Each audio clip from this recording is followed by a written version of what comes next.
एक बार की बात है, राजा विक्रमादित्य अपने राज्य में न्यायप्रिय, पराक्रमी और प्रजापालक माने जाते थे।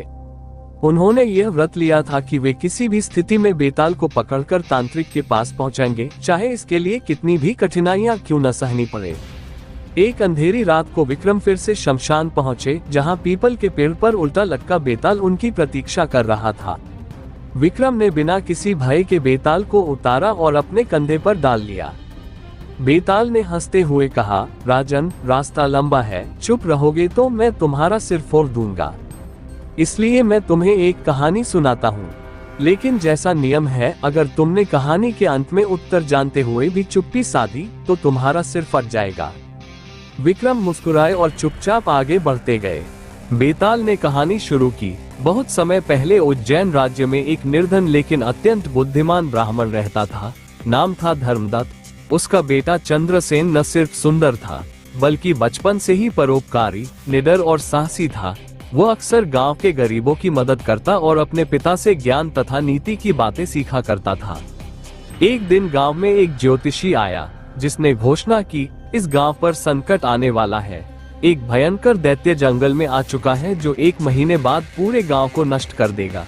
उसे रोकने का एक ही उपाय है, किसी तेजस्वी युवक को अपने प्राणों का बलिदान देना होगा। गांव में भय का वातावरण छा गया। राजा ने सैनिक भेजे, लेकिन कोई समाधान नहीं निकला। जब ये बात चंद्रसेन को पता चली, तो उसने बिना किसी झिझक के स्वयं को बलिदान देने का निर्णय लिया। उसने अपने पिता से कहा, पिताश्री, अगर मैं एक गांव को बचाने के लिए अपने प्राण दे सकूं, तो मेरा जीवन सार्थक हो जाएगा। धर्मदत्त की आंखों में आंसू थे, परंतु उन्होंने कहा, बेटा, जब त्याग धर्म बन जाए और साहस जीवन बन जाए, तब व्यक्ति अमर हो जाता है। मैं तुम्हारे निर्णय में बाधा नहीं बनूंगा।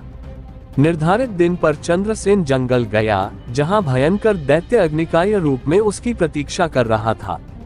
चंद्रसेन ने बिना भय के कहा, हे दैत्य, मैं अपने गांव की ओर से तुम्हारे सामने आत्मबलिदान के लिए प्रस्तुत हूँ। मुझे खा लो, परंतु मेरे गांव को छोड़ दो। दैत्य ठहाका मारकर हंसा और बोला, मैं तुम्हारा साहस देख रहा हूँ, परंतु ये बताओ, क्या तुम केवल दिखावे के लिए आए हो या सच में मरने को तैयार हो? चंद्रसेन ने अपनी छाती पर हाथ रखा और कहा, यदि मेरे मन में एक भी क्षण का डर हो, तो तुम मुझे तुरंत भस्म कर देना। दैत्य ने उसे गौर से देखा, फिर अचानक उसकी आंखें नम हो गईं। वह बोला, तुम जैसे त्यागी और वीर युवक ही इस धरती की असली शक्ति हैं। मैं कोई साधारण दैत्य नहीं, एक शापित देव हूँ। मुझे वरदान मिला था कि जब कोई सच्चा परोपकारी युवक स्वयं का बलिदान देगा, तभी मेरा शाप टूटेगा। जैसे ही चंद्रसेन ने बलिदान के लिए आंखें बंद की, दैत्य एक प्रकाशपुंज में बदल गया और आकाश में विलीन हो गया। आकाशवाणी हुई, चंद्रसेन, तुम्हारे त्याग ने न केवल गांव को बचाया, बल्कि एक शापित आत्मा को भी मुक्त किया। तुम सदा अमर रहोगे। जब वो गांव लौटा, तो लोग उसकी जय जयकार करने लगे।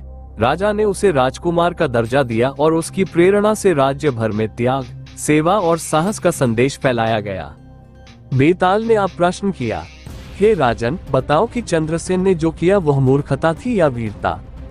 क्या अपने प्राण गंवाना सही था, जब कोई और उपाय भी खोजा जा सकता था?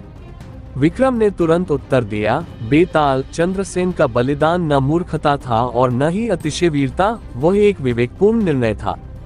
जब कोई संकट इतना बड़ा हो कि सामान्य उपाय व्यर्थ हो, तब असाधारण साहस ही मार्ग दिखाता है। उसका साहस लोगों के भीतर आशा और आत्मबल भर गया।